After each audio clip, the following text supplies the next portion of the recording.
Oi, pessoal, meu nome é Mirela Carla, está no ar mais um Outspod, podcast mais atípico deste Brasil, minha gente. Uma salva de palmas.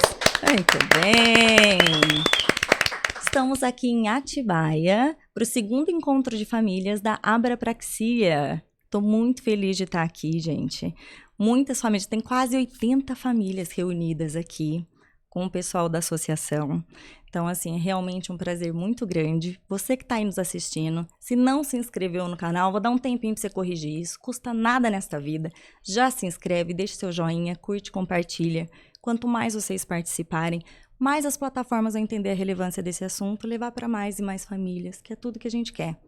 A intenção desse canal é levar informação gratuita e de qualidade para as famílias. Então, eu conto com o apoio de vocês, tá bom? Falando em Abrapraxia, vamos dar uma olhadinha aqui para conhecer um pouquinho sobre essa associação. Vamos dar uma olhada.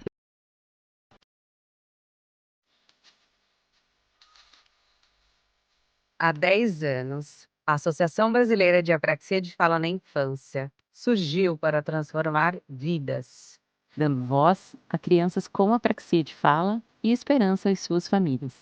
A abrapraxia nasceu da nossa necessidade como pais de entender o diagnóstico da apraxia de fala. A gente começou com um trabalho voluntário, buscando respostas para os desafios dos nossos filhos. A abrapraxia nasceu de uma necessidade real. Cada passo foi dado com amor e dedicação, e cada mãe e pai que se juntaram a nós trouxeram novas ideias e desafios. Hoje, somos uma grande comunidade que acolhe, informa, educa e capacita. O que nos une é o propósito de transformar realidades e oferecer apoio em qualquer lugar. Conheça, participe, apoie. Junte-se a nós. Ajude a levar informação de qualidade sobre a apraxia de fala para mais famílias e profissionais.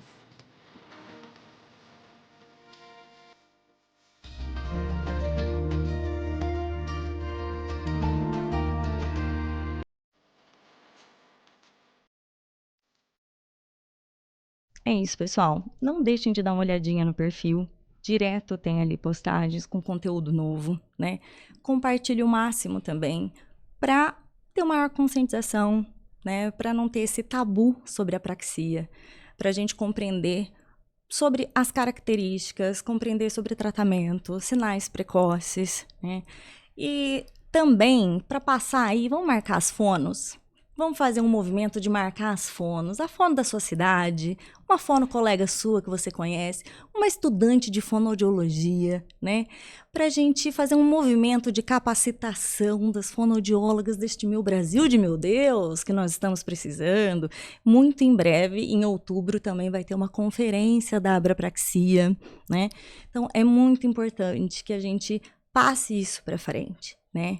Para que as profissionais desse Brasil se capacitem, que aprendam mais, né? Que estejam sempre nessa formação contínua que a gente precisa, né? A gente precisa cada vez mais.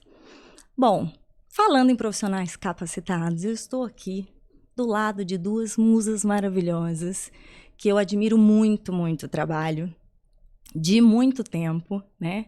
Que estão aqui comigo hoje para falar sobre a apraxia da fala. Você aí, mãe e pai, que estão olhando para o seu filho, vendo alguns atrasos do desenvolvimento, algumas questões motoras, algumas dificuldades aí para essa fala sair, né? Será que seu filho tem apraxia? Para responder algumas dúvidas, algumas angústias que talvez vocês estejam vivenciando, recebam com muito carinho Monique Ferro e Elizabeth Juste. Uma salva de palmas. Sejam muito bem-vindas mais uma vez. Muito obrigada, é um prazer imenso estar aqui. Obrigada, Mirela. Obrigada, Elizabeth. Imagina, eu que agradeço. Obrigada pela oportunidade. Obrigada mesmo. Bom, então para esses pais que estão em casa aí pensando, será que meu filho tem apraxia da fala? Então, o que precisa observar? Quais que seriam esses sinais que diferenciariam, né? Uma apraxia da fala de algum outro tipo de atraso, algum outro tipo de transtorno? Penso que é importante começar pelo próprio nome, né? Explicando, assim, o que é apraxia. Apraxia é o próprio nome, né? Praxis significa planejamento, capacidade de realizar movimentos planejados e coordenados. E quando nós pensamos, então, em apraxia, é justamente a dificuldade ou a ausência desse planejamento adequado para fazer movimentos para falar, para a fala. Então, a apraxia é um transtorno de fala, onde a criança ela vai demonstrar bastante dificuldade para planejar e programar movimentos. Então, quando a gente fala, a boca precisa se movimentar. A gente precisa controlar a respiração, precisa ter a voz, produzir a voz. E dentro da cavidade oral, né, da boca, a gente tem o movimento de mandíbula, dos lábios que se juntam, separam, fazem um biquinho O, por exemplo, para fazer uma vogal com O. A língua vai para frente, para trás. Então, entendendo isso, fica um pouco mais fácil a gente poder pensar nos sinais, né? Eu penso que a primeira questão que os pais notam, Mirella, é que o falar para uma criança com apraxia, ele não é algo natural. Então, os pais começam a perceber que a criança entende, ela compreende, ela tem vontade de se expressar, mas ela não sabe como posicionar, ela não sabe como fazer os movimentos para que os sons aconteçam. Então, os pais percebem esforço, percebem que a criança tem uma dificuldade para juntar, por exemplo, duas sílabas. Então, quando, por exemplo, a criança quer falar boca, começa a acontecer algumas pausas entre as sílabas. Então, fica uma fala truncada, uma fala segmentada, né? Então, ao invés de falar boca, pode ser boca. Os pais percebem que é muito difícil transitar de uma sílaba para outra. Porque a criança demonstra muita dificuldade para planejar esses movimentos, colocar essa boca para funcionar e fazer sons. Isso resulta, né? Isso traz como uma consequência aprender sons. A criança demonstra dificuldade para aprender sons, para encadear movimentos, para produzir palavras, por exemplo. E uma outra questão, isso impacta muito na naturalidade e na inteligibilidade de fala. Então, tem uma lista, acho que no decorrer aqui da nossa conversa, né, eu vou pontuando outros sinais, mas os pais percebem que o falar, então, é com esforço, com segmentação, é uma fala não natural. Parece que é uma fala, assim, muito segmentada, pausada, né? Eu penso que, né, Monique? Exatamente. E hoje em dia a gente tem pensado também muito num diagnóstico mais precoce, né? Então a gente tem falado bastante também da observação em bebês, né? A importância porque quando a gente consegue já perceber sinais, né, em crianças muito, muito pequenas, até um balbucio, ausência de balbucio, crianças muito silenciosas, né? Então, quando a gente pede para esses pais filmagens, porque né, uma das avaliações que nós fazemos quando a gente conversa com o pai na primeira anamnese, né, naquela primeira entrevista, a gente solicita, né, bastante filmagens desde dos primeiros meses de vida, para a gente avaliar, para fazer parte também da nossa avaliação, esse crescimento desta criança, porque são sinais super importantes. Então a gente vê que são crianças mais silenciosas, ou crianças que têm balbucios um pouquinho diferente do que seria o natural, como a Beth disse, né? A questão realmente de às vezes a mãe relatar que fez alguns primeiros sonzinhos e depois, quando era para realmente vir a fala, ele perde. Isso é uma característica muito comum a gente escutar. A mãe chega pra gente e fala, não, mas ele falou, agora ele parou de falar. Então, ele tinha sons, ele fazia alguma coisa, e de repente, com um ano e pouquinho, tem essa regressão. Então, tudo isso faz parte de sinais, e com as pesquisas, com os nossos estudos, a gente tem tentado chegar cada vez mais precoce para a gente conseguir uma intervenção, né, e uma conscientização para esses pais já ficarem atentos desde bebês. E esses sinais também são muito comuns no autismo. Exato. e se misturam muito também, né? Assim, tem uma incidência muito grande, né? Vamos dizer, autismo e apraxia da fala, né? É, mas não quer dizer que todo autista vai ter apraxia da fala ou vice-versa, no caso. Mas tem uma incidência grande. Bastante grande. Bastante, né? Exatamente. Eu acho que nós que trabalhamos, né, dentro desse mundo TEA, há muitos anos, antes desses estudos tão importantes, né, da apraxia de fala, dos transtornos motores, a gente tinha muito aquele taxamento, né, de taxar aquelas crianças como não verbais. Né? Então, e por que ela era não verbal? Ela era não verbal porque era autista. É como se fosse um sintoma, uma característica do TEA ser não verbal. Então, iam nos médicos, né, falar, não, essa criança vai ser não verbal, é do TEA. Né? E o que a gente está vendo hoje com as terapias adequadas para treinos motores? Que muitas das crianças que antes seriam realmente não verbais, hoje têm voz. Hoje tem fala. Então, aí vem a nossa conversa aqui muito importante, que eu acredito que é o tratamento, né? Que é a terapia, é o acreditar. Lógico que vão ter muitos que tem uma questão do não falar por questões sociais, pragmáticas, dentro do mundo TEA, mas muitos deles estão ganhando voz, estão ganhando possibilidades de se comunicar, e a gente tem cada vez mais se emocionado com isso, né? Então, assim, semanalmente, famílias, mães que se emocionam e que falam que, assim, não imaginariam a possibilidade de escutar a voz do filho, que chegam com 11, 12 anos até, e agora estão falando e descobriram a apraxia. Né? Então, é possível. Então, se você tem esse diagnóstico e seu filho tem dificuldade de falar, é super importante procurar um profissional com expertise em transtornos motores, né? Em apraxia de fala. Uma criança, né, uma pessoa com apraxia da fala, ela tem dificuldade também nesse vozeamento, emissão de sons, ou é na formação da palavra? Nós temos diferentes níveis de gravidade. Tá. Então, os casos, nós temos desde casos mais leves, moderados e severos. As crianças, né, e adolescentes com quadro severo terão dificuldades, inclusive, para a produção de som.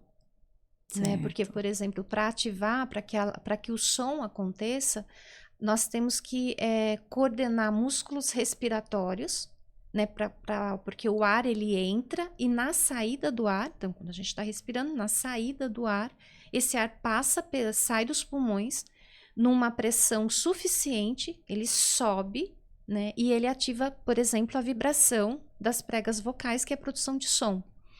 E tem casos que são tão severos que não conseguem fazer essa ativação da laringe para a produção de som.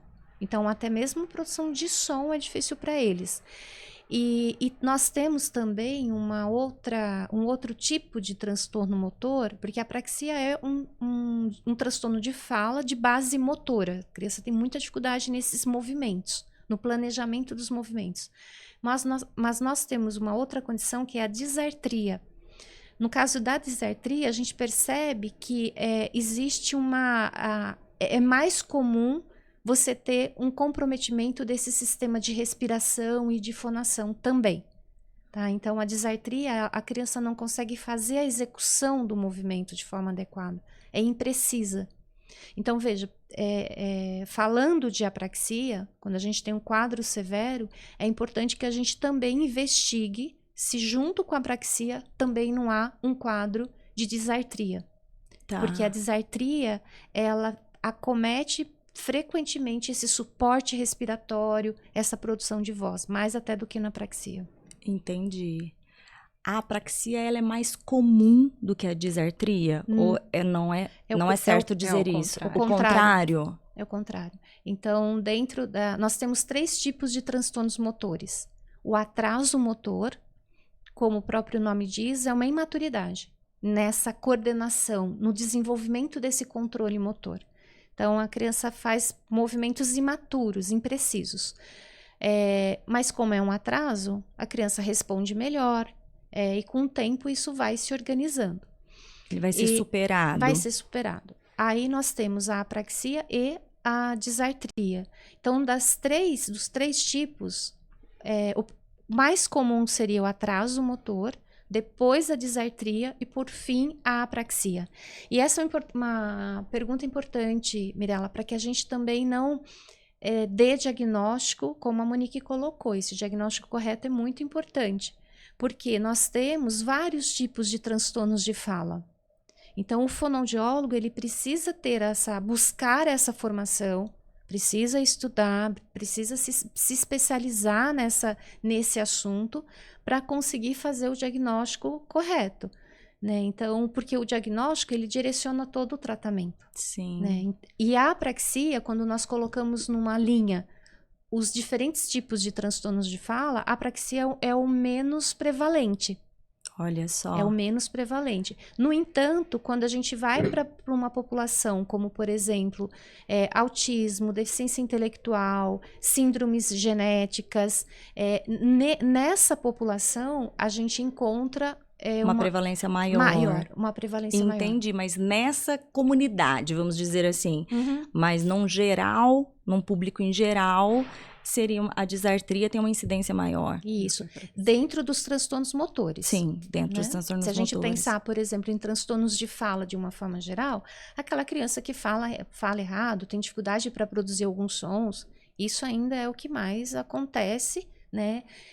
Mas dentro da categoria transtornos motores, o atraso motor ele é o mais prevalente. Olha só, eu como estou na bolha do autismo, e para mim só falar de apraxia da fala, né? Porque acaba sendo o mais famoso, então para mim é como se, nossa, a cada esquina você tropeça, tá, apraxia da fala, né? E eu penso que até por todo o trabalho de conscientização que vem sendo feito, né? Então, quando a gente fala mais sobre uma determinada condição, ela tende a entrar num patamar de hiperdiagnóstico. Exato. Né? Aí é que está o problema também de você ter profissionais que talvez não estejam capacitados para fazer um diagnóstico diferencial, né? E de fazer diferencial e de direcionar o tratamento, porque, de novo, isso vai ser assim, um divisor de águas, né? De como você vai conduzir isso. Né? As abordagens terapêuticas, elas são recomendadas de acordo com o diagnóstico. Então, se nós pegarmos, por exemplo, a questão do autismo, né? O autismo, ele requer do fonoaudiólogo um trabalho intenso em comunicação, incluindo a comunicação alternativa, a linguagem, né? Então, esse aumento de vocabulário, de intenção comunicativa, de comunicação social, esse é o foco do tratamento. Sim. Quando você tem uma associação do autismo com a apraxia, você tem que ampliar esse foco do tratamento. Porque a apraxia, como a Monique colocou, você é um treino motor que tem qual objetivo? Ensino motor da fala. É ensinar a criança ou adolescente como fazer os movimentos para conseguir produzir as sílabas, juntar essas sílabas, formar palavras, juntar as palavras para formar frases. Então, nós estamos falando de intervenção e de tratamento bem diferente. Né? Por isso que o diagnóstico ele é importante. Ele direciona. Sim. Né? Qual o melhor tratamento? E a mudança de vida para os autistas, né? Porque eu acho que quando você entende esse guarda-chuva dos transtornos motores, que não é só a apraxia, né? Mas você tem esse guarda-chuva e você consegue fazer o diagnóstico que existe componente motor naquela criança com TEA ou naquela criança que está na sua frente, e você tem mudança de olhar na sua terapia, você tem mudança de postura realmente, né? Então, assim, eu vejo ainda, infelizmente, mas eu vejo ainda muitas fonoaudiólogas dentro de clínicas, né, para ter, né, que o maior população, né, de comunidade é o TEA, que não tem esse olhar. Então, fazem terapia sem ter um mínimo de entendimento e de expertise em transtornos de fala.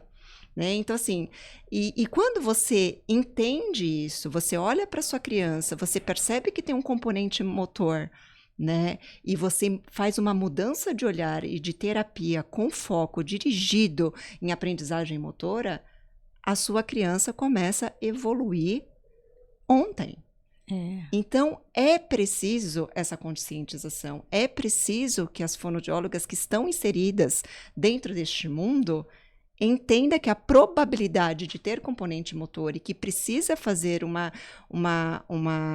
terapia diferenciada é mudança de vida para essas crianças, né? Mesmo não tendo diagnóstico de AF, mas que tem comprometimentos. Isso é muito interessante. Eu vou dar eu gosto de coisa mais prática, assim, né? Porque eu acho que fica mais, né? A gente consegue, né? Completo e concreto. Mas, por exemplo, é muito comum dentro das crianças TEA, muitas crianças que não falam com espontaneidade, mas você está cantando musiquinha, faz uns intraverbais. Não é isso, não é verdade, Sim. Mirella? A gente vê isso.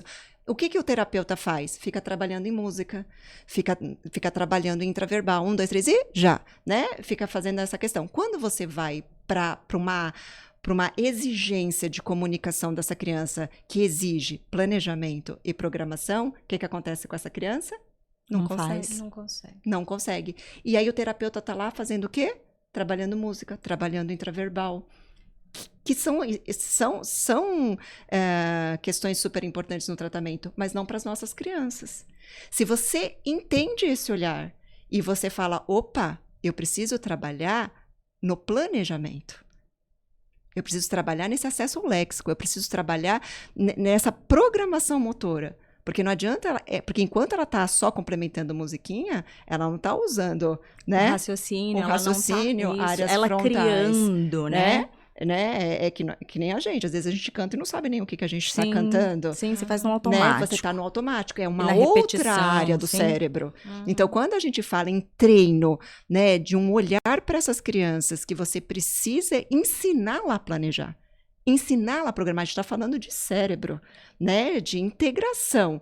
E a gente muda a abordagem, sai dessas complementações e ensina a criança a ter consciência através de feedback, através de perceber movimento, de ter consciência de movimento, com as pistas multissensoriais, é impressionante. Mas a mãe, em uma semana, vem com lágrima nos olhos falando, meu filho começou a falar. Né? Então, é isso que a Beth está falando. O diagnóstico é super importante porque é até mudança da nossa intervenção. E os profissionais, eles não estão prontos para ter esse olhar clínico, para ter essa avaliação e essa mudança de intervenção, que faz toda a diferença para a vida aí, né, dessas crianças, né? Esse exemplo que você deu, isso faria parte de utilizar, por exemplo, os princípios da aprendizagem motora?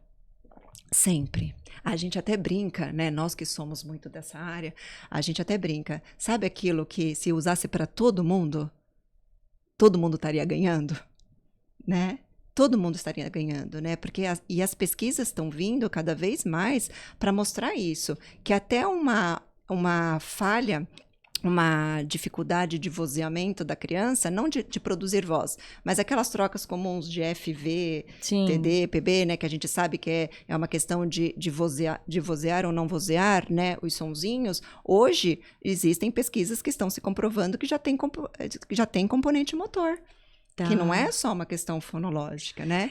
Então, é aquilo que a gente fala, quando a gente tem esse olhar, quando a gente estuda, a gente ganha essa expertise do que é uma terapia de aprendizagem motora, lógico, aí é super importante a gente falar isso, que a gente não pode começar a ser aquela fonoaudióloga que só olha a boca. E aí deixa a linguagem na gaveta, deixa a comunicação alternativa na gaveta, deixa a comunicação na gaveta, porque isso também acaba acontecendo, né? Então, assim, agora eu trabalho, fala. Então, é aquela criança que você coloca na sua frente e fica fazendo movimento de boca, né? Então, isso também não é o recomendável, né? A gente tem que nem a Beth falou com muita clareza aqui, a gente tem que olhar a comunicação como toda, linguagem, fala, comunicação, léxico, toda esse combo aí da criança, né? Mas quando a gente tem essa expertise de olhar e trabalhar através desses feedbacks, que a aprendizagem motora de fala, ela fala muito da importância dos feedbacks, né? E isso trabalha o quê? Integração, né, sensorial no cérebro. E isso traz muita neuroplasticidade. Por isso que a criança aprende muito com essa terapia. Então a gente até brinca, vale para todo mundo. Uma O coisa que seria esse feedback que você estava falando? O que seria esse feedback? Não, Para explicar para o pessoal. Quando a gente fala de aprendizagem motora, é uma abordagem de ensino, né? Onde então, se a gente entende que a apraxia, a criança tem uma dificuldade para planejar e programar os movimentos, e a gente precisa ensinar isso para a criança, a gente está considerando vários princípios para que essa aprendizagem motora aconteça. Então, por exemplo, isso passa desde o feedback. O que é o feedback? A criança ter consciência do que ela está produzindo. Então, se a criança faz, por exemplo, mamã, por exemplo, ela está falando, e ela conseguiu fazer essa produção, eu posso imediatamente reforçar e dar essa consciência para ela. Isso, você fez mamã, você fechou os seus lábios. Né? Você juntou mamã. Então, assim, a gente vai mostrando e pontuando para a criança. Para ela, entendi. Um feedback para ela mesmo. Exato. Para ela perceber o que ela fez certo e o que ela fez errado. E aí a gente tem, no começo do tratamento, quando a gente está ensinando algo novo para a criança, um plano motor novo, uma palavra nova, uma sílaba nova, a gente trabalha muito com feedback específico, ou seja, não adianta só a gente falar para a criança muito bem. Foi ótimo. Ela não sabe o que foi muito bem. Então, no começo, quando é algo novo, esse feedback ele é específico, ele é imediato e ele é muito mais frequente.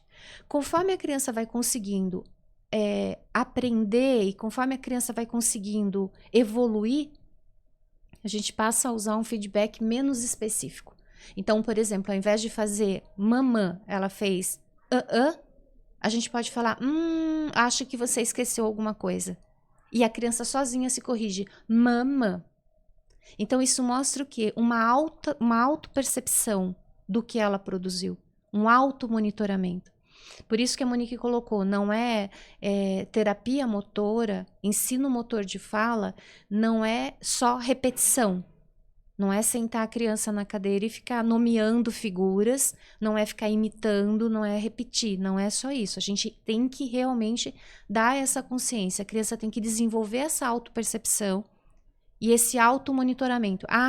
Para falar K, olha, sua língua foi para trás. K, abriu muito a boca, fechou a boca está muito fechada. Faltou fazer um biquinho. Então, assim, a gente vai dando esses feedbacks e o feedback ele é um componente importante para essa aprendizagem.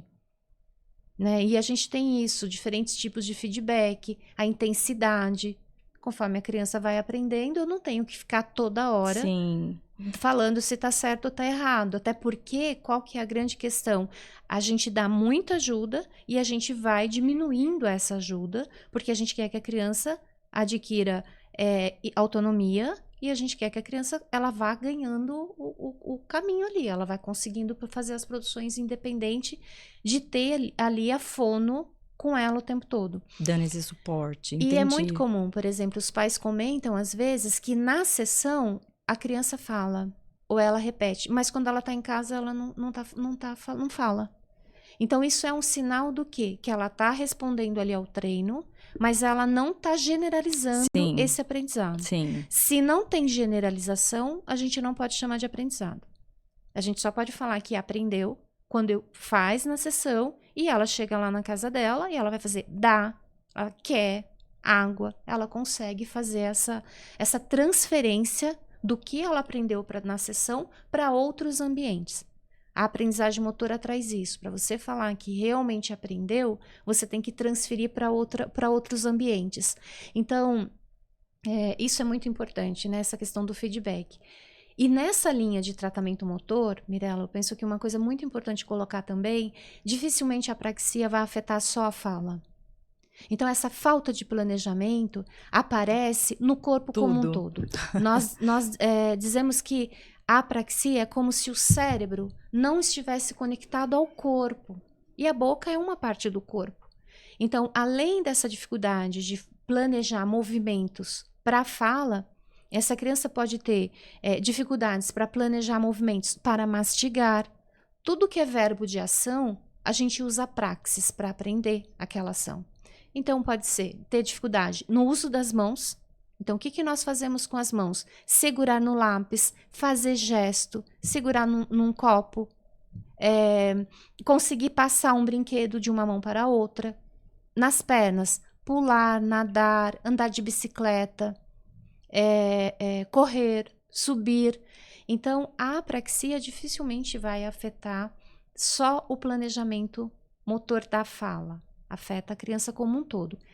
E nesse sentido, além de uma terapia fonoaudiológica direcionada para isso, como a Monique colocou, a fono ela tem que estar muito atenta a todas essas demandas de comunicação, de aumento e ganho de linguagem, de compreensão verbal e de produção de fala. E aí o que pode acontecer? Como são muitos objetivos, eu posso compartilhar o caso com uma outra colega. Então, eu posso ter uma fonoaudióloga que vai enfatizar na sua sessão a parte mais de linguagem, comunicação, e uma outra fonoaudióloga que vai trabalhar mais nessa linha motora. Mas, de novo, precisam estar integradas, essa conexão de fala com linguagem, ela é muito importante.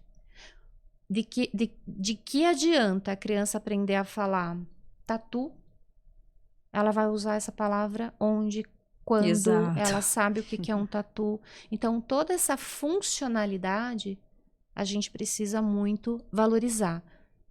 E, considerando que a apraxia não afeta apenas a fala, estímulos motores são essenciais para que esse cérebro trabalhe de forma correta. Pensando nisso, atividade física direcionada. De repente você pode ter um personal que consiga fazer um trabalho mais específico com a sua criança. Eu levei na escolinha de natação, pelas questões sensoriais, ele não quis ficar. Ele não gostou da água, não gostou do cheiro, tem barulho. Eu posso, de repente, trazer e fazer um trabalho mais direcionado, individualizado. Então, atividade física ajuda, complementa. Um trabalho integrado de fisioterapia e terapia ocupacional. Então, é importante essa aplicação de aprendizagem motora, se de fato a criança ou adolescente tem algo de planejamento motor, essa teoria de aprendizagem motora, ela deve ser usada não apenas pelo fonoaudiólogo, mas pelo fisioterapeuta, pela terapeuta ocupacional, pela equipe como um todo. Então, é lógico que não significa que todos vão precisar da mesma coisa. Sim. Esses pacotes e receitas que vêm, todos os pacientes recebem lá a mesma quantidade, a grade de terapia, isso não faz sentido, porque isso é como se fosse uma produção em série. E não é. Então, pode ser que o seu filho precise de 3 vezes de fono e de terapia ocupacional. Ou pode ser que mais físio e menos TO. Então, e os pais ficam muito perdidos nessas recomendações. Porque os profissionais tendem a cada um puxar a sardinha para o seu lado, exato. E aí, a hora que os pais olham a agenda da criança, não tem mais onde caber mais nada. Então, também, essa decisão... E tem a comparação dos pais também, né? Acontece. Tem pai falando com outro pai, por que o meu filho faz 3 vezes fono e o seu 2 vezes TO? Por que o seu tá tendo mais vantagem do que o meu? Eles, né? Não é nesse mundo desses pais, eu vejo os pais na clínica, eles fazem muito isso. Por que estão dando mais fono pro filho do outro? Porque é necessário. tutorial para aquele caso, né? Então, às vezes, quando a gente faz essa diferença, né? Porque é importante fazer essa diferença, também causa um alvoroço, um reboliço. Então, é legal para os pais entenderem que é importante. Se está sendo feito dessa forma, é porque para o seu filho isso são o diferentes, melhor. gente. São pessoas né? diferentes. E além disso, do tipo de terapia, é importante considerar a intensidade das terapias. Porque tem muitas pessoas que acham que o tratamento ele precisa ser intenso, Quanto ou mais, quanto melhor. mais a agenda estiver cheia, mais estímulos.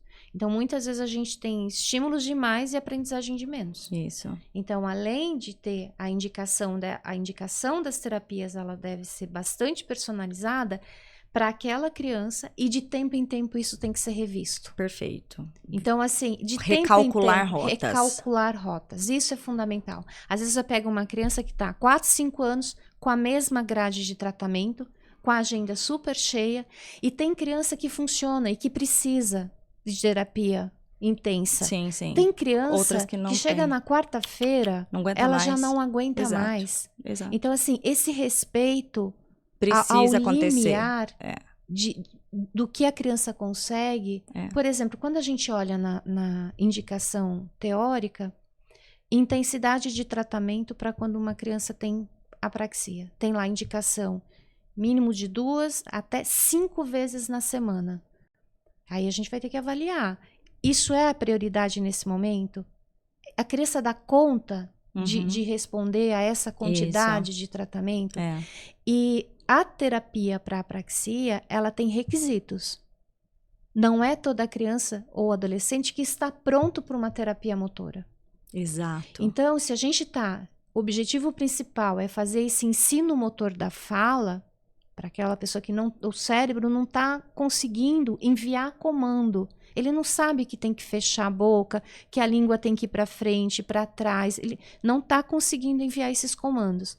Então, assim, é muito importante para que ocorra esse ensino, a criança minimamente ela tem que olhar por um tempo para aguardar uma demonstração. Ela tem que ter um mínimo de compreensão daquilo que eu estou explicando, o que ela precisa fazer com a boca dela. Tempo de espera. Tem intenção. Se você tem um paciente que não está nem querendo se comunicar, porque eles vivem muitas frustrações. Uma pessoa que tem apraxia, imagina, ela está vendo o que está acontecendo ao redor dela, ela está entendendo, é como se alguém tivesse amarrado a sua boca. E você não consegue falar, ou quando você tenta, as pessoas não entendem. Então, isso gera frustração, raiva. A criança começa a usar o comportamento para se comunicar. Ela chora, ela tira da mão, ela começa a se morder. Tem crianças que até desistem. Então, é muito comum crianças, principalmente crianças pequenas, quando são submetidas a uma terapia que não é aquilo que ela precisa, a criança às vezes tende a ficar mais isolada, mais quietinha. É como se ela chegasse para nós, né, Monique? Quantos casos a própria criança desistiu de falar? Sim. Então, a gente tem que resgatar ainda essa autoconfiança, a gente conseguir dar demandas na medida certa. Que ela consegue cumprir. Exato. Se eu não consigo juntar 2 sílabas iguais, porque quando eu falo papá, bibi, nenê, cocô, é muito mais fácil repetir a sílaba do que eu falar, por exemplo, pato, boca, café, comer, que são sílabas diferentes. Então, assim, se ela não consegue ainda nem juntar 2 sílabas iguais, como que eu vou olhar para o treino dela de fala e estão pedindo para que ela fale palavras com 3 sílabas diferentes? Quadriciclo. Sons diferentes. Uma loucura, né, gente? Aí a criança percebe, é como se você fosse aprender a nadar. Exato.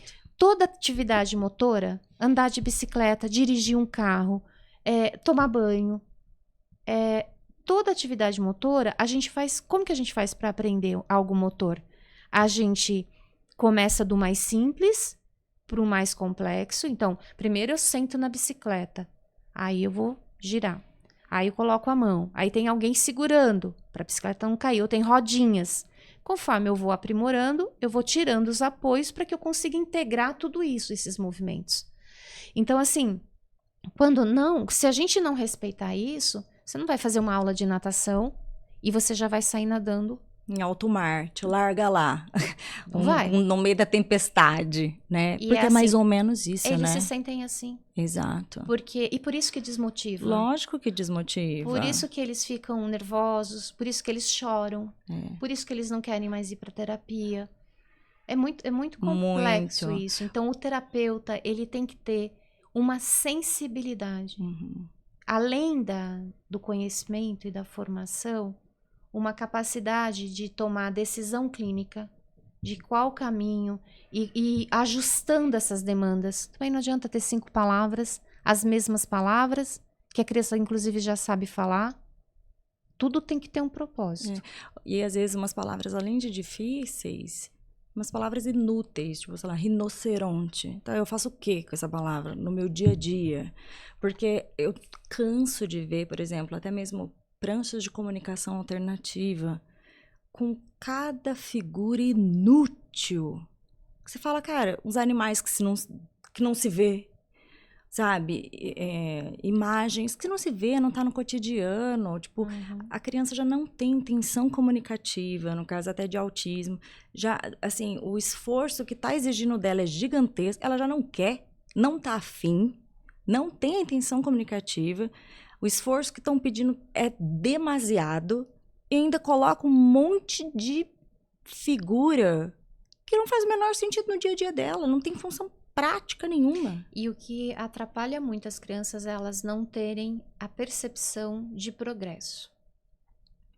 Imagina você quer aprender alguma coisa. Eu vou aprender a fazer a bordar. Aí eu chego lá, eu furo o meu dedo, não sai o desenho que eu estou fazendo. Qual que é a primeira atitude? Eu desisti. Eu não sou para isso, eu não quero isso para mim. Então, é por isso que é tão importante, né? Não é só ter a formação. Ou gerar comportamentos, né? A criança, é muito comum a gente escutar de alguns terapeutas, né? Falando, a criança voltou a ter comportamentos inadequados, então a equipe resolveu diminuir a demanda e é só esperar a criança ficar dentro da sala. Então, assim, tem muitas terapias que a gente chega nisso, né? De qual que é a demanda que você está dando? Nenhuma, porque se qualquer demanda que eu der, qualquer atividade que eu der, qualquer coisa que eu dou, gera algum comportamento. Então, ele está vindo para sua sessão de fono, para sua sessão para ficar sentado, sem fazer nada. É isso que a equipe definiu para ele. E eu acho, assim, não está na hora de você, profissional, reavaliar o quão legal que é a sua terapia, motivadora que é, porque o que é ficar sem fazer nada? Né? É isso que a Beth falou. Em que lugar que essa criança está? Que demanda que eu posso dar, que atividade que eu posso dar, que ela consiga responder. E a partir do momento que ela consegue responder, ela fala, eu posso. Eu consigo, porque o terapeuta na hora vai falar muito bem. Cara, você conseguiu, eu te escutei, eu vi a sua voz. E a criança te olha assim e faz, nossa, ela gostou de mim, eu tô sendo aceita. Porque esse não verbal, a criança sente da gente. Porque se a criança já entra na nossa sala e a gente tá com aquele não verbal com ela de tipo, lá vem aquele comportamento, não consegue fazer nada, fica aí, faz o que você quiser, né? A gente sente isso, a gente não se conecta com a criança. Gente, que terapia é essa? Que terapia que é essa? Então, se a gente está com uma criança que está extremamente desmotivada, pare e se autoavalia. Você... E o que você pode fazer para se conectar? Porque eu não acredito que não há ser humano que não queira estar lá e brincar com você. Nem que seja, às vezes, um contato, nem que seja uma música, nem que seja um brinquedo mais sensorial. Mas se você consegue entender o momento que a criança está e se conectar, você tem resposta, não é? Então, isso é muito importante. Eu acho que toda essa chacoalhar realmente, né, esses terapeutas, né, para realmente todo dia. A gente fala muito isso, né? Todo dia é um dia que não pode ser perdido. Não é? Tudo começa daí. Tudo começa dali. Não dá, Se não for eu pra vou me fazer amanhã, conectar, eu vou né? fazer semana que vem. E tá tudo bem um dia a sua criança não chegar e não tá bem. A gente tem dia que não tá bem Sim. também. Eu tenho dia que a gente olha quantas funções executivas para eu trabalhar, né, bem. Né? E a criança não vai ter esse controle. Então tá tudo bem ter dias melhores e ter dias piores. O que não dá é dias que não são efetivos, que Sim. não tenha uma conexão. Sim. Isso é uma coisa que a gente não admite, né? Inaceitável. Até é inaceitável. É inaceitável. E é muito comum. É só o que eu vejo. Não é só, desculpa. Não vou generalizar. Não é só, mas é Não, bastante. Mas é muito, E uma- gente. Gera uma repulsa, Cara, realmente. Porque é isso. Você pode ser corresponsável por tudo isso que a Beth trouxe. Por adolescentes, a gente tem aqui no encontro tantos adolescentes entrando em quadros de bullying, de depressão, de mutismo, de um monte de coisa. Por quê? Porque não teve esse cuidado. Esse cuidado de fazer ele se olhar, se autoconhecer, se cuidar, né? Isso é muito importante e é a nossa função. E uma coisa né? importante também de colocar é que, assim, dentro dos transtornos de fala, a apraxia é um dos transtornos mais complexos para tratar. É difícil. E uma coisa que é inaceitável é um estagiário atender uma criança com esse diagnóstico. né? Perfeito. Não dá. Não é Porque, assim, admissível isso. para o tratamento de apraxia, a gente precisa manejar vários ingredientes. Vou dar um exemplo. Primeiro, conseguir monitorar e sustentar ao longo da sessão essa motivação que a Monique bem claramente falou agora. Então, tem motivação. Se eu não estiver motivada a andar de bicicleta, eu não vou aprender a andar de bicicleta, eu não vou aprender a falar. Então, a motivação, o engajamento da criança. Segundo, tem que saber escolher quais são os alvos que vão ser treinados. É aquilo, se eu colocar sílaba, palavra, se eu estiver focando algum movimento. Por exemplo, a gente pede para uma criança correr sem antes ela andar? Não.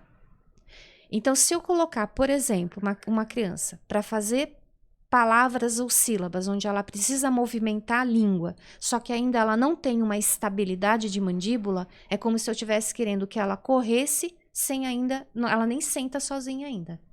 Então, eu tenho que avaliar qual é o estágio de controle motor que essa criança está. Quais são as melhores palavras, as palavras mais adequadas e funcionais para conseguir atingir esse controle motor.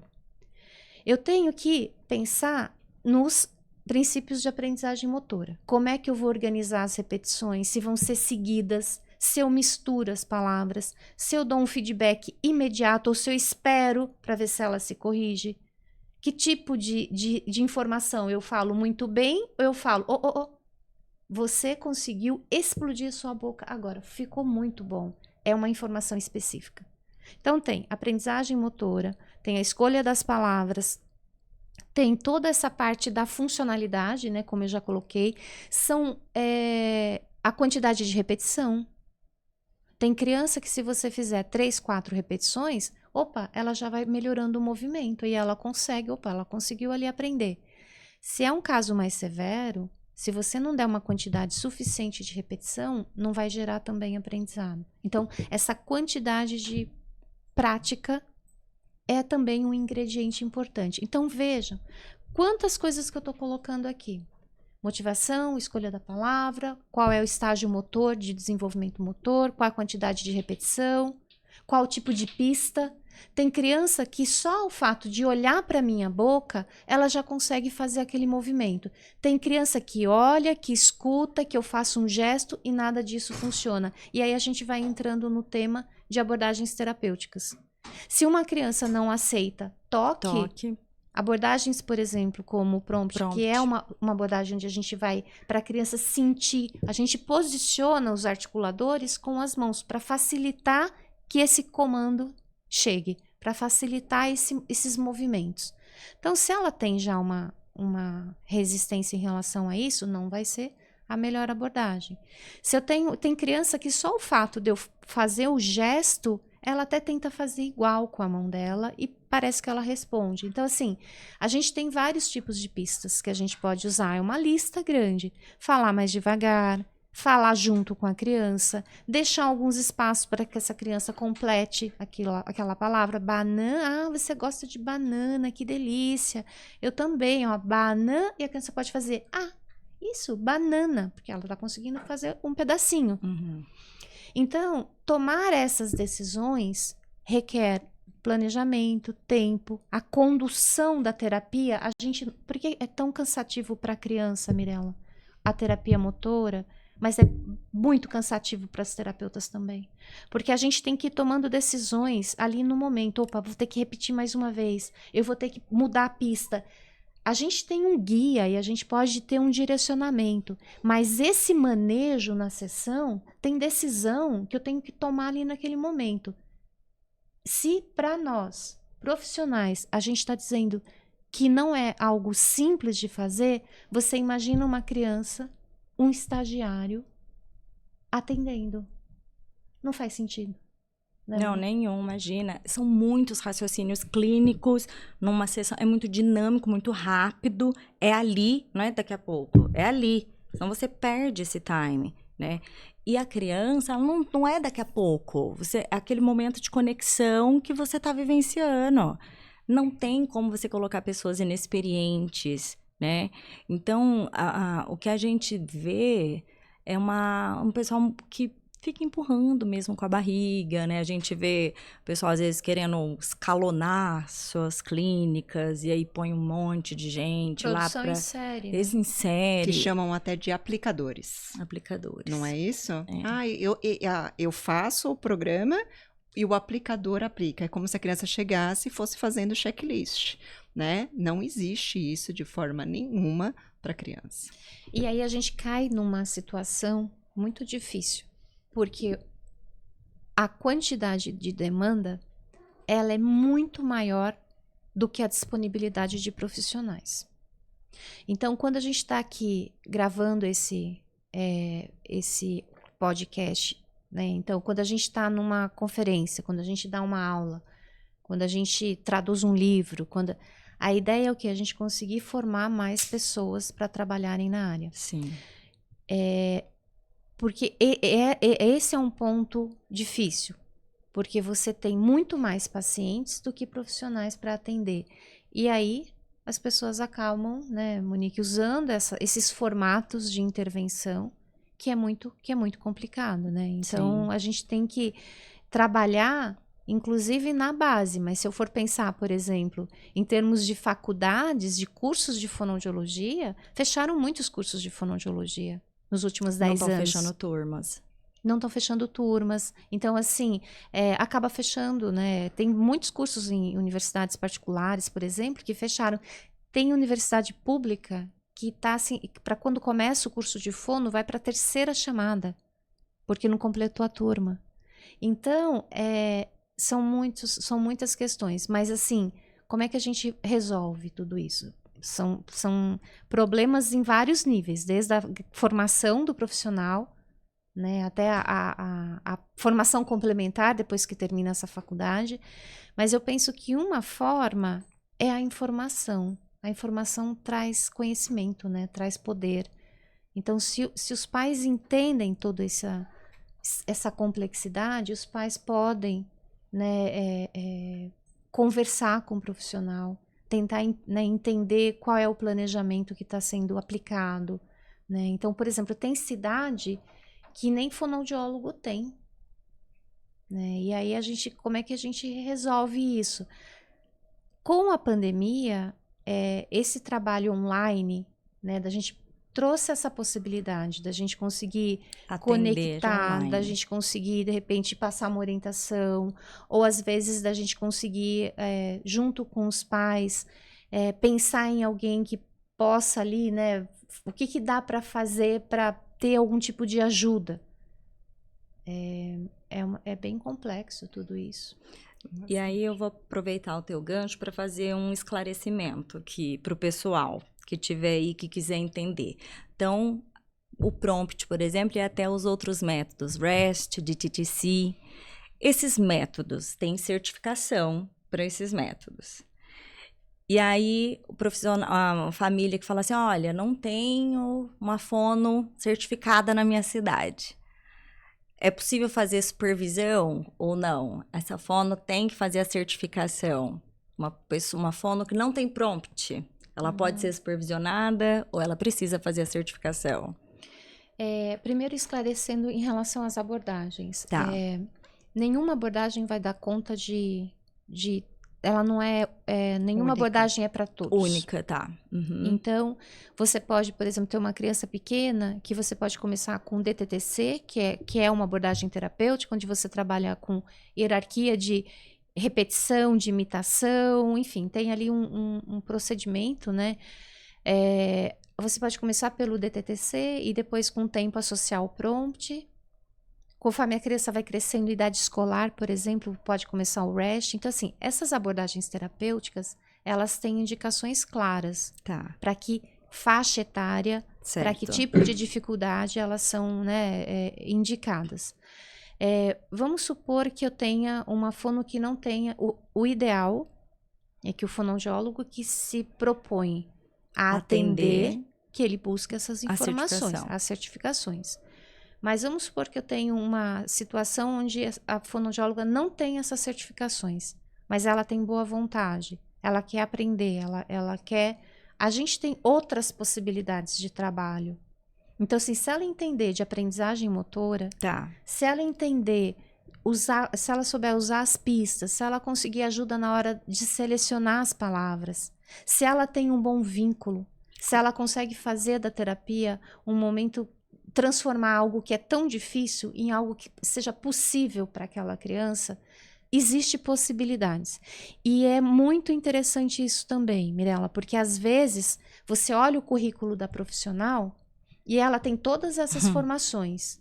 Mas quando você olha, A prática? você olha o currículo e você assiste uma sessão de atendimento, as coisas não faz casam. sentido.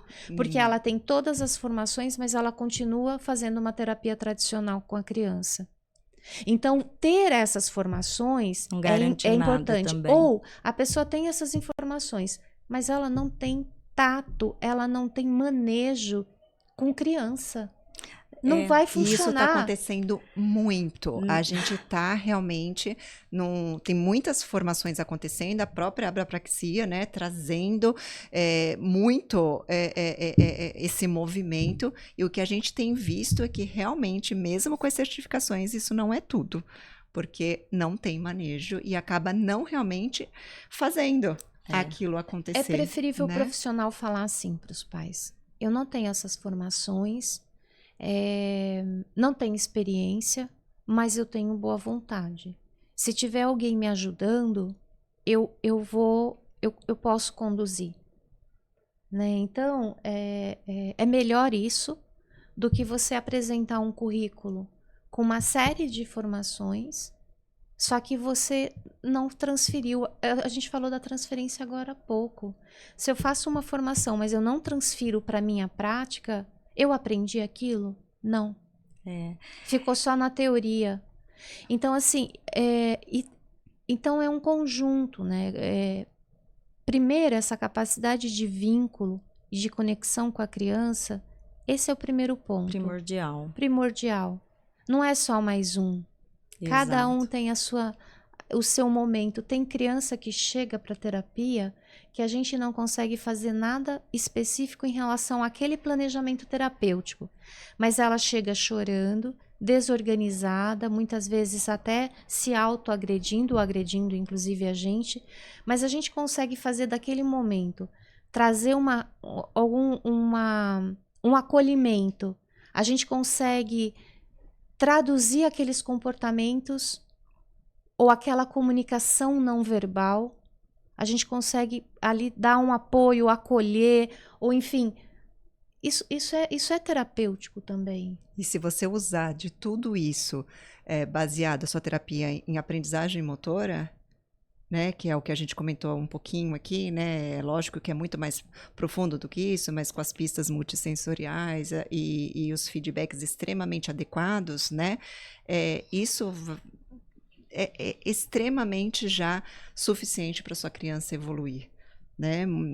Não estou aqui desmerecendo métodos nenhum, eu uso todos. Não, entendo perfeitamente o que você está dizendo. Mas já é suficiente, é suficiente para a sua terapia ser diferente amanhã. Sim. E a né? aprendizagem motora. A aprendizagem Exatamente. motora é uma teoria que a gente estuda para a gente entender. A resposta a questão é, quando eu vou aprender algo novo, uma ação, algo motor, que condições que podem facilitar esse aprendizado. Então isso é estudar. Isso não tá dentro não é exatamente uma formação. Sim. Então o que a gente está querendo dizer é que assim, os métodos eles estão aí, eles São são ótimos, validados, a gente sabe que eles são recursos importantíssimos. Uhum.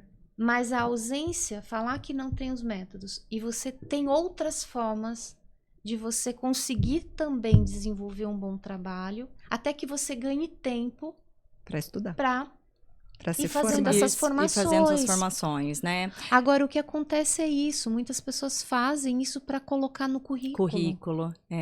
Na área da saúde como um todo, a gente já tem visto isso, né? Um descolamento do profissional como algo assim de missão, de vida, um propósito.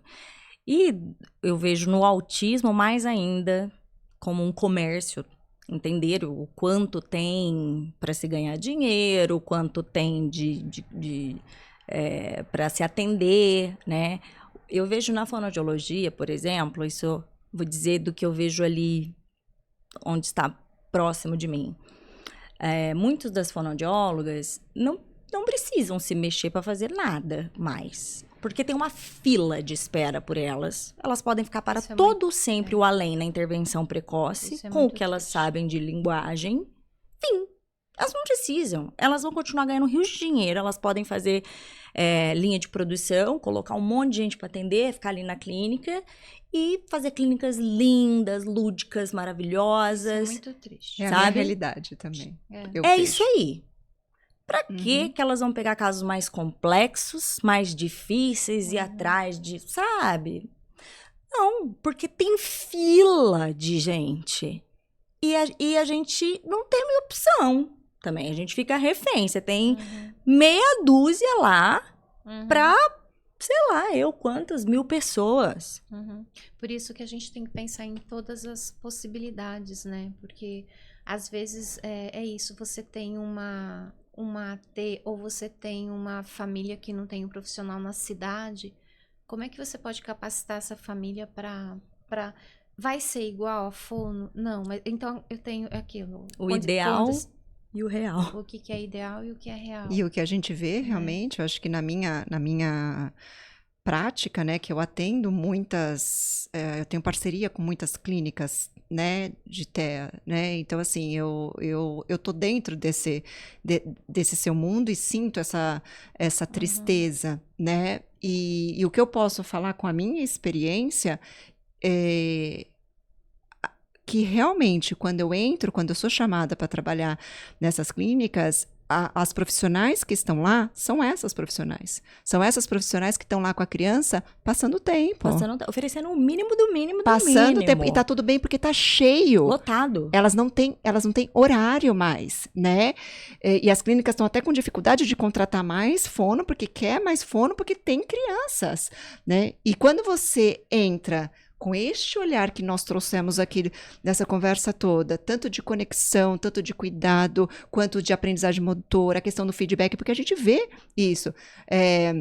Presta atenção, fala, Pato, presta atenção, Pato. E não dá o feedback, às vezes é só, muito bem, não foi bacana, né? E não é isso, quando a gente começa a falar, olha, sua boca vai explodir, você viu que seu lábio, a criança faz aquele olho, assim que faz, Nossa, descobri minha boca. É isso que eu escuto dentro das clínicas. Meu filho descobriu a boca. Então, assim, nunca foi dito para essa criança que o lábio pode se encostar, que a língua pode mexer, que tem um sonzinho de garganta. Quando você faz esse cérebro dessa criança entender, se conscientizar, por isso que a gente falou dos feedbacks que são tão importantes, a criança começa a pensar para falar.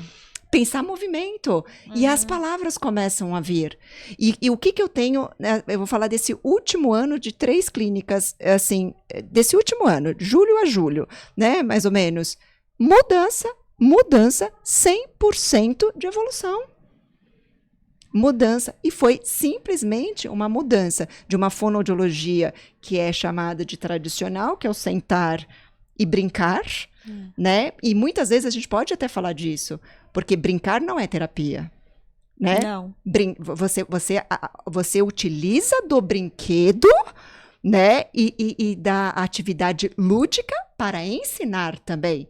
Porque você sentar no parque com a criança e brincar de um quebra-cabeça, monta aí o quebra-cabeça e ficar montando junto, isso não é terapia. Não, gente, isso os típicos fazem. Na verdade, Né? eles fazem fotossíntese e aprendem. Os Exatamente. nossos precisam de treino estruturado, né? Estruturado. Você pode utilizar do quebra-cabeça, você deve utilizar dos brinquedos, né? Brinquedo é a nossa vida. Sim. Você pode usar o pula-pirada, você pode usar, você deve usar São a as casinha, ferramentas são ali. as nossas ferramentas. Mas você tem que estar com um objetivo claro. Isso. Enquanto ele está fazendo esse quebra-cabeça, eu estou treinando um tempo de espera. Isso já é terapêutico. Porque a gente tem que entender que o tempo de espera é o anterior à fala. Sim. Então, assim, às vezes a nossa sessão é baseada em tempo de espera, mas você está lá com aquele instrumento ensinando o tempo de espera, ensinando a respiração, ensinando algum gesto, né? Ensinando alguma coisa. Não é simplesmente montar um quebra-cabeça. Então, a gente utiliza do brincar, mas precisa ter objetivos para ter evolução, né? Então, isso Isso. precisa acontecer, né? E esse formato de clínicas multidisciplinar tem o lado bom da logística em centros grandes, aquela coisa toda, mas Sim. vocês, famílias, fiquem atentos a esse combo que muitas vezes é oferecido para vocês, que muitas vezes neste combo multidisciplinar, as fonos que estão neste combo são essas fonos que vão ficar cozinhando o galo. Aí você vai perceber que não foi feito nada com o seu filho quando ele estiver lá com 8 anos de idade. Que você vai falar assim, cara, não foi. Não foi mesmo. Só não foi, entendeu? Porque e isso me fez ter a percepção, acho que foi com você que eu conversei até, Monique, porque no começo eu pensava assim, eu não preciso de fono, faz a mesma coisa que o ABA. Eu tinha essa percepção no início. Por quê? Porque esses treininhos também eram contemplados até no VibiMap. Exato, tem o fonoaba. Exato. Se entende? Porque a minha percepção inicial, quando eu tive o diagnóstico do meu filho lá no início, porque no início eu não consegui fono, eu não consegui TO, nada, eu fiquei mais de ano em fila de espera. Eu só tinha conseguido ABA. E eu tinha ficado muito, muito, muito aflita. Só que aí eu vi os treininhos do meu filho, eu comecei a estudar, fui fazer a estimulação dele, só que daí eu vi o pessoal que estava fazendo fono, tá fazendo mesmo o que ele tá fazendo? E me acalmei. E é comum isso acontecer. Entende? Falei assim, mesma coisa. Não precisa de fono, não. Entende? E aí, que nem meu filho, a fala veio, porque meu filho não tinha questões motoras, não tinha... Então, a parte própria fisiológica dele, enfim, teve muita estimulação, sim, e tal. Mas, então, ele desenvolveu a fala complexa.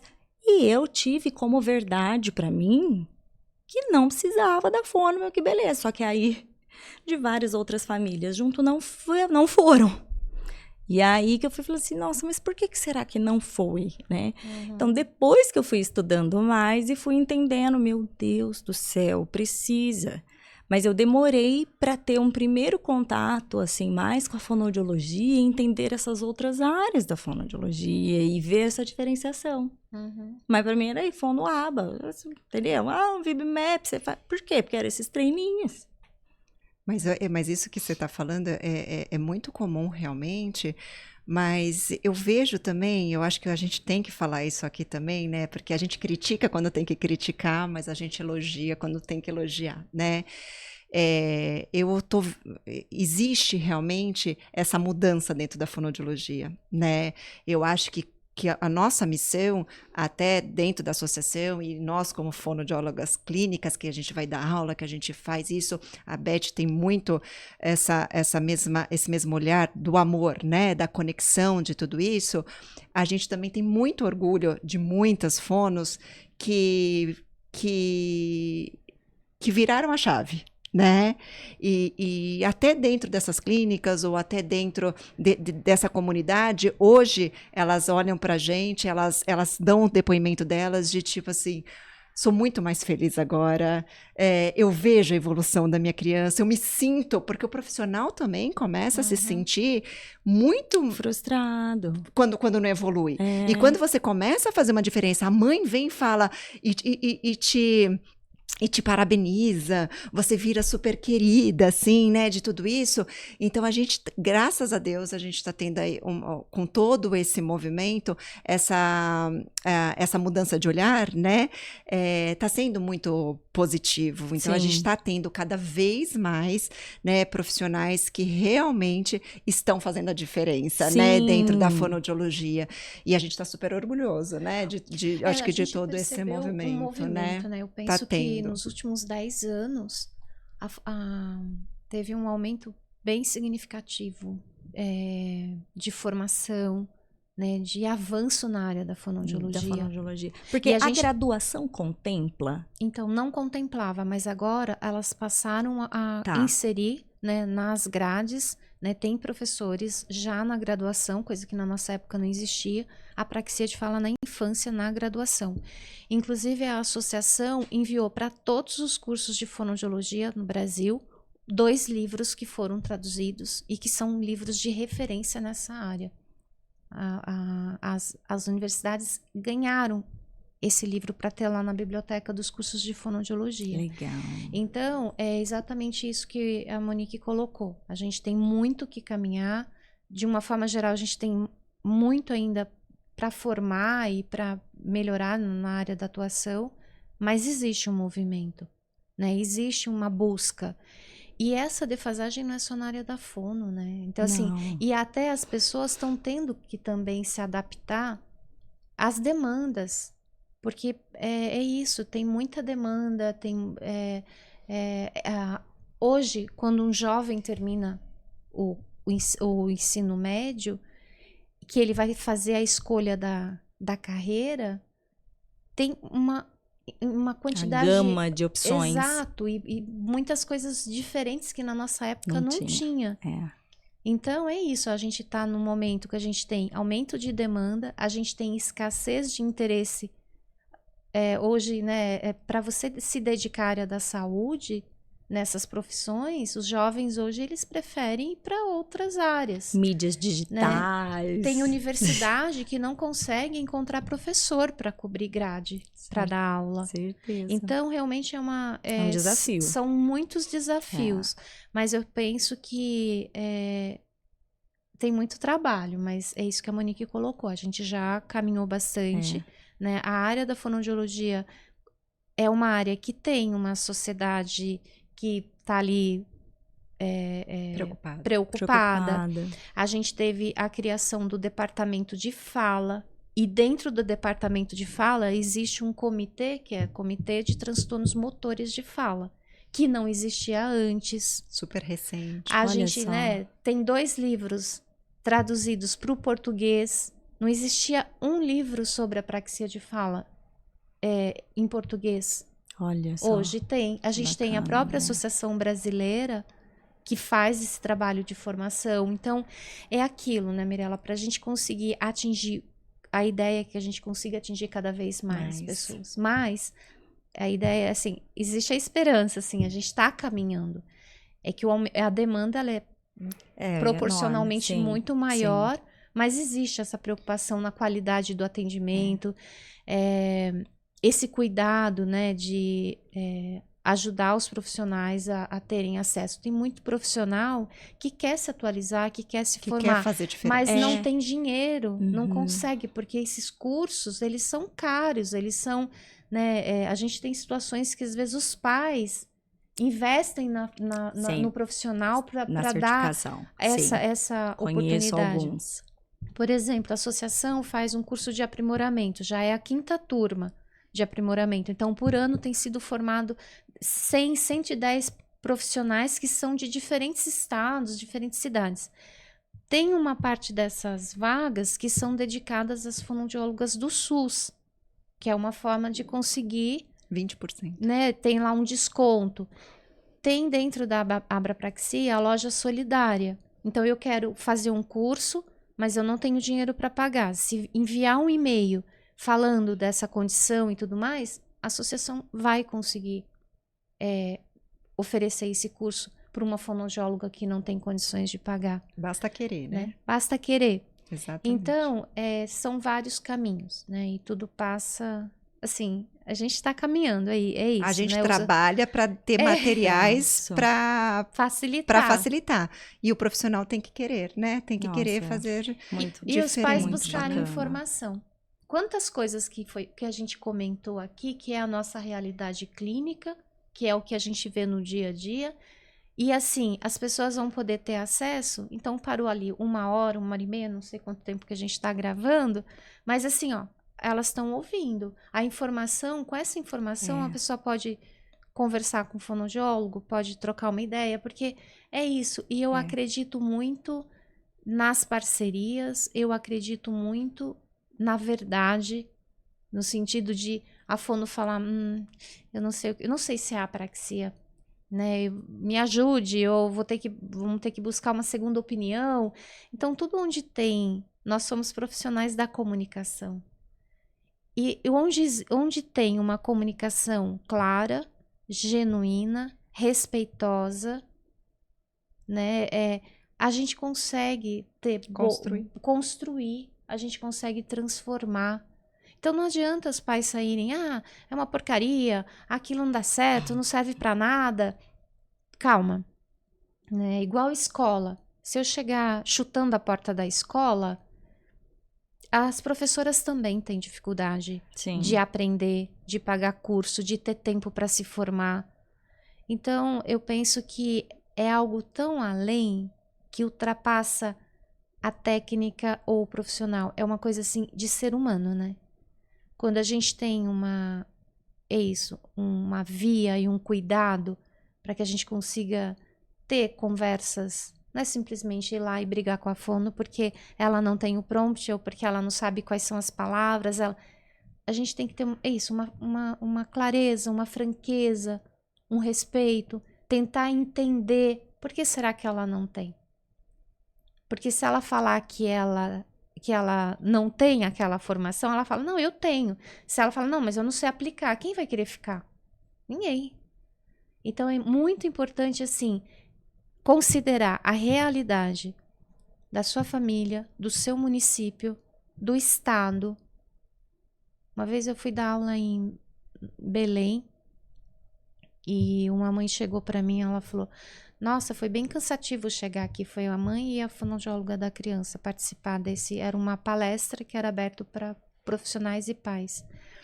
E ela falou, nossa, Elizabeth, eu demorei 6 horas para chegar aqui hoje. Né, as duas estavam juntas. Eu falei, nossa, vocês vieram de longe. A gente veio, foram 6 horas de barco. Né? Então, assim, imagina, é muito importante a gente ter flexibilidade. A gente fala muito disso, que as crianças são rígidas e tal, mas os profissionais também são, as famílias também são. E que possa haver, assim, um diálogo, sabe? De cada um entendendo o lugar que tá, né? Eu penso que isso é o ponto, né? Então, eu fico muito feliz de estar aqui, assim, parabenizar vocês pelo trabalho de vocês, né?